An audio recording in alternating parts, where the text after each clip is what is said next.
जय भीम। मी Balasaheb गडहिरे, Bahujan Samaj party तालुका युवक अध्यक्ष।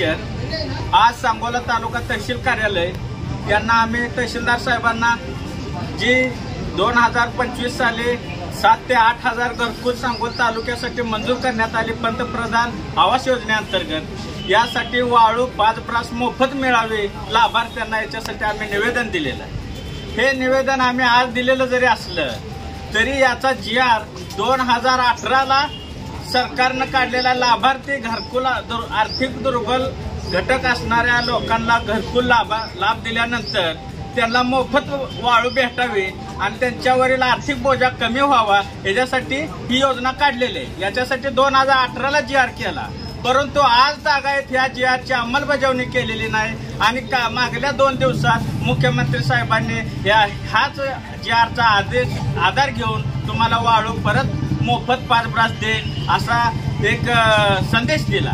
तर असं संदेश तुम्ही इलेक्शनच्या अगोदर किंवा जनता गोळा करायची त्यांना आश्वासन द्यायची कायम तुमचं चालत आलेलं आहे, पण अजूनपर्यंत अशा GRची अंमलबजावणी तुम्ही केलेली नाही। असं कितीतरी GR या इलेक्शनच्या अगोदर काढलं, अजून त्याची अंमलबजावणी करण्यात आलेली नाही। असाच एक GR आम्ही आज घेऊन आलो। 2018ला हे GR निघालेला आहे, पण आज तागायत अंमलबजावणी झालेली नाही। बहुजन समाज पार्टी ह्या GRची तंतोतंत अंमलबजावणी करून घेईल आणि सांगोला तालुक्यात 7 ते 8 हजार घरांना 5 ब्रास प्रत्येकी मोफत वाळू देण्याचा 100% प्रयत्न करेल। जर का या प्रशासनानं 5 ब्रास वाळू प्रत्येक घरकुलासाठी नाही दिली तर बहुजन समाज पार्टी कडक आंदोलन आणि आमरण उपोषणासाठी आंदोलन करेल आणि वेळ पडली तर रस्त्यावर उतरेल आणि रस्त्यावरची लढाई लढेल, पण प्रत्येक घराला प्रत्येक लाभार्थ्याला 5 ब्रास वाळू देण्यासाठी प्रयत्न करेल आणि दिल्याशिवाय ती शांत बसणार नाही। बहुजन समाज पार्टीतर्फे या आमच्या सगळ्या टीमतर्फे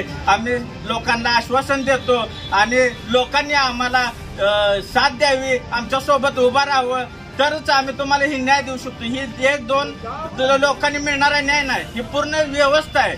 असं GR काढायचं आणि लोकांची फसवणूक करायची, पण तुम्हाला तुमच्यापर्यंत ही व्यवस्था येऊ द्यायची नाही। पण आम्ही आतापासून असलं GR काढलेलं आम्ही चालू देणार नाही। असं तुम्हाला वाटत असेल आम्ही कागद काढून तुमच्या तोंडाला फसवू होऊ देणार नाही। असा GR आला का बहुजन समाज पार्टी रोडवर उतरल आणि तुम्हाला शेवटच्या लोकांपर्यंत लाभार्थ्यापर्यंत पोहोचवण्याची व्यवस्था करेल। जोपर्यंत पोहोचणार नाही तोपर्यंत आंदोलनाचा इशारा देते। बहुजन समाज पार्टी लोकांसोबत कायम राहील आणि लोकांना बी आव्हान करते, तुम्ही आमची ताकद बना तर आम्ही तुम्हाला न्याय देऊ शकतो। जय भीम, जय भारत, जय संविधान।